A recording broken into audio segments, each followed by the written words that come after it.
Bonsoir David Revaud-Dallon, merci Bonsoir. d'être fidèle à notre rendez-vous. Vous êtes journaliste politique au Monde, Anna Cabana, grand reporter au Point. Merci à tous les deux. On va parler des coulisses, comme d'habitude, des offs, de ce que vous avez entendu, que vous ne pouvez pas écrire, mais que vous pouvez nous raconter d'une autre façon. Je précise. Alors, d'abord, François Hollande, il est allé en général, en chef de troupe, victorieux, triomphant à Bruxelles ce soir. Alors, c'est sûr qu'il est investi de la légitimité nouvelle que lui confère l'opération malienne, avec cette réussite formidable en termes de communication qu'a été la journée de samedi sur place à Tombouctou et Bamako. Et donc forcément, du point de vue de l'Europe, qui, il faut le rappeler, n'a quand même que modérément bougé sur ce dossier, à commencer par l'Allemagne, qui est la puissance économique de l'Union européenne, mais qui n'a pas suivi la France sur ce dossier, eh bien, il est forcément investi d'un prestige diplomatique rehaussé. Et donc, ça lui confère effectivement un certain standing. On va l'écouter, son arrivée à Bruxelles. Et Anna, vous allez nous dire ce que vous savez. Est-ce qu'il plane? Est-ce qu'il est... Voilà. Ça va très bien pour lui en ce moment. On l'écoute. La France, je l'ai dit, elle est toujours consciente de faire des économies. Mais en même temps, il ne faut pas affaiblir l'économie. Donc, moi, je viens pour chercher un accord. Faut-il encore qu'il soit possible? S'il y en a qui ne sont pas raisonnables, eh bien, je ferai en sorte de les raisonner, mais jusqu'à un certain point.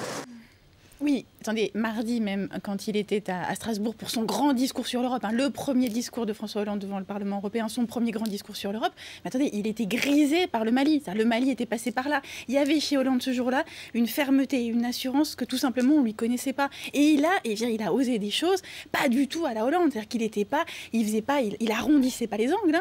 Il a quand même, il a quasiment dit à l'Europe, donc aux représentants de l'Europe, aux députés en l'occurrence, aux députés européens absolument, mais enfin qui représentent l'Europe dans cette instance. Eh bien, il leur a dit que la France n'avait pas été suivie, que c'était bien dommage, et qu'au fond il fallait qu'il y ait une défense européenne, une politique étrangère européenne, et qu'il fallait se servir finalement de l'exemple de la France au Mali pour ouvrir une nouvelle voie dans la diplomatie et dans la défense européenne. Non, c'est un Hollande qui est grisé. Hollande, il est content, il était très content, il est toujours très content. Il pense que quelque chose de nouveau, qu'une métamorphose s'est opérée. Voilà. Il croit qu'il s'est métamorphosé. Il y a la petite phrase de Bamako, à Tombouctou, à Bamako, à Bamako le soir, pardon, où effectivement il fend l'armure pour la première fois, peut-être qu'il y a un Hollande qu'on ne connaît pas complètement et qui dit c'est la journée la plus importante de ma vie politique. C'est vrai que François Hollande... C'est pas écrit dans son discours. C'est pas écrit. Son discours n'est d'ailleurs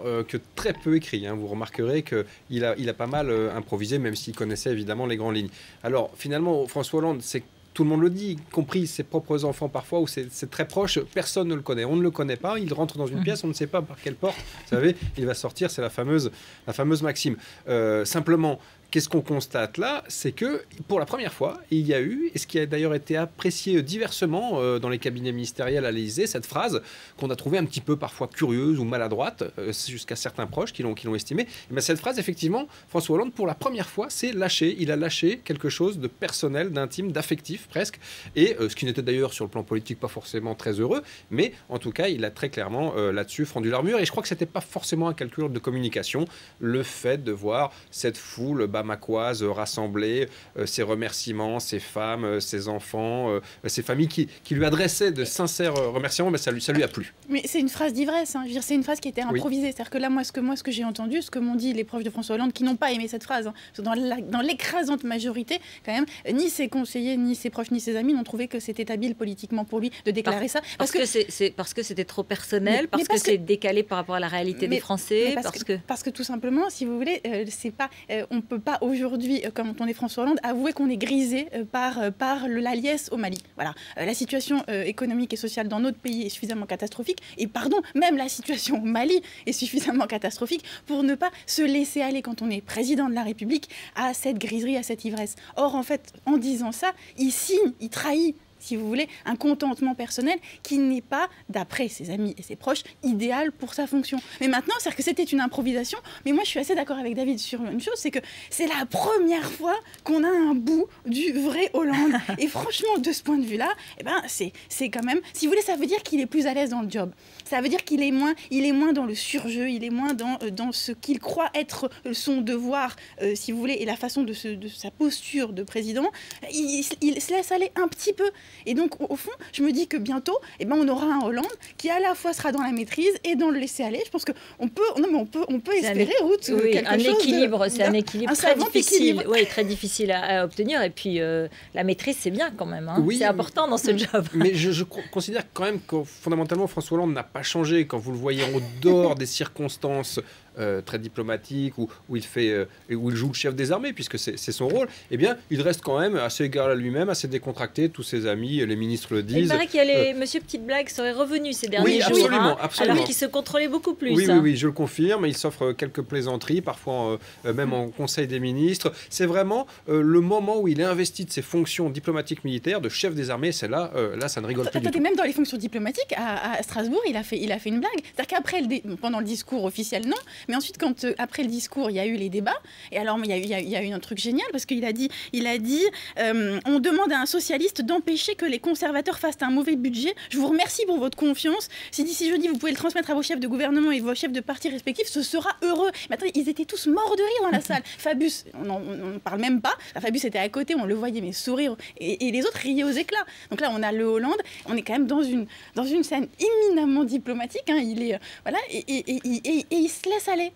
Dernier élément, hier soir, à l'occasion du match de football France-Allemagne, oui, eh bien, alors souvenez-vous, à la mi-temps, François Hollande et Angela Merkel interviennent, non pas sur le budget européen, les négociations qui s'ouvrent aujourd'hui et qui sont très tendues, mais sur le match de foot, hein, France-Allemagne. Malheureusement, la France a perdu, mais François Hollande a ironisé et a trouvé le moyen de faire des commentaires, des plaisanteries sur le match de football. Il a dit qu'il faut se méfier, pas d'Angela Merkel, mais de l'équipe, de la Mannschaft. Hein, et donc, effectivement, il faut faire attention, se lâcher un peu, mais pas trop. Mais la vérité, c'est que François Hollande se méfie beaucoup d'Angela Merkel, si vous voulez. Qu'est-ce qui est intéressant, c'est le verbe.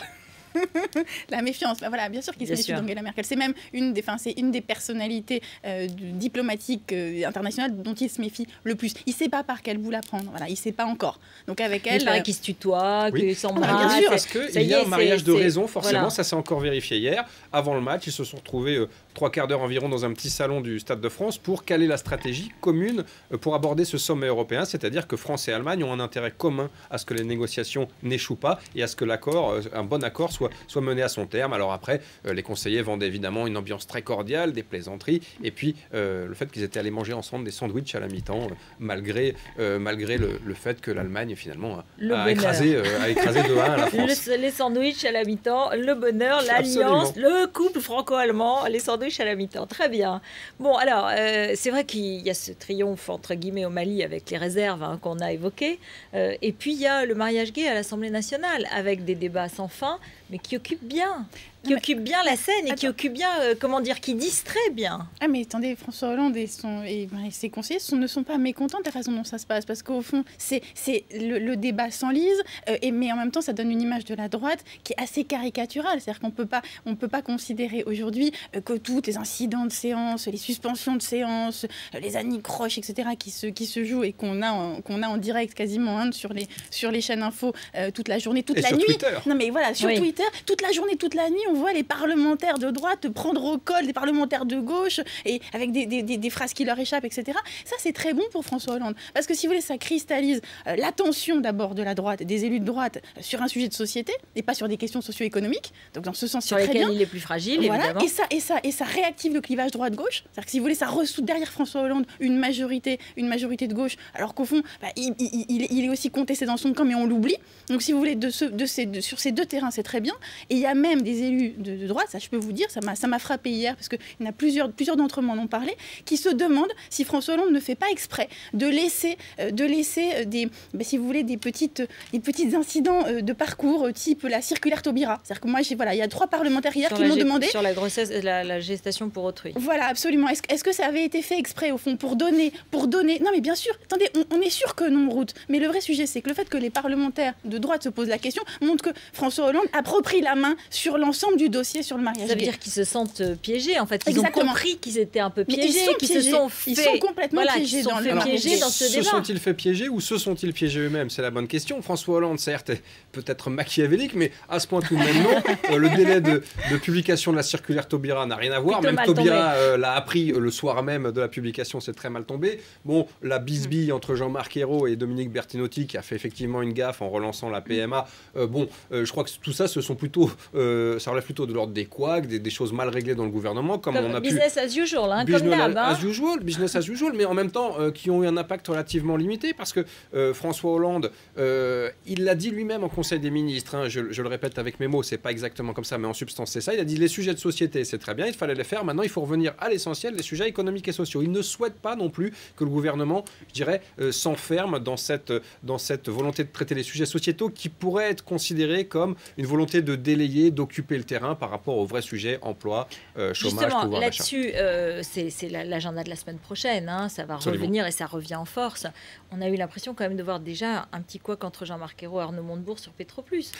Jean-Marc Ayrault disant il y a des chances limitées de reprise et Arnaud Montebourg déjà soutenant un nouveau projet. C'est assez intéressant cette séquence puisqu'on avait vu depuis les vacances, depuis les fêtes, un nouvel Arnaud Montebourg, finalement beaucoup moins flamboyant, beaucoup plus calme, beaucoup moins à gauche, on peut le dire. Chassé le naturel, il est revenu au galop. Voilà, beaucoup plus rationnel. Mais sur cette affaire-là, on a l'impression qu'il a 3 semaines après avoir changé de cap, eh bien, il reprend la stratégie de communication, la stratégie politique, la ligne politique précédente, et forcément, c'est pas très bon pour lui parce que ça brouille un peu une image, même si et la séquence Florange avait été plutôt considérée comme à son avantage. Mais c'est ça, c'est-à-dire qu'il ne peut pas s'empêcher, Arnaud Montebourg, dès qu'il est question de Jean-Marc Ayrault, si vous voulez, d'incarner l'autre ligne politique. Hein. C'est-à-dire qu'il y a la ligne, il y a la gauche Ayrault et la gauche Montebourg, au fond, aujourd'hui. Ouais. Et je pense que Montebourg, il est écartelé entre l'idée de paraître plus calme et plus posé, et en même temps l'idée d'incarner cette gauche de la gauche. Donc je ne suis pas complètement sûre que ce soit mauvais pour lui en termes de com. Voilà, ça brouille un peu, mais en même temps, c'est le Montebourg dont Hollande a besoin. Merci beaucoup, merci à tous les deux. Tout de suite, c'est Alain Marchal, le 20h. Je vous retrouve avec Thierry Arnaud. À tout de suite.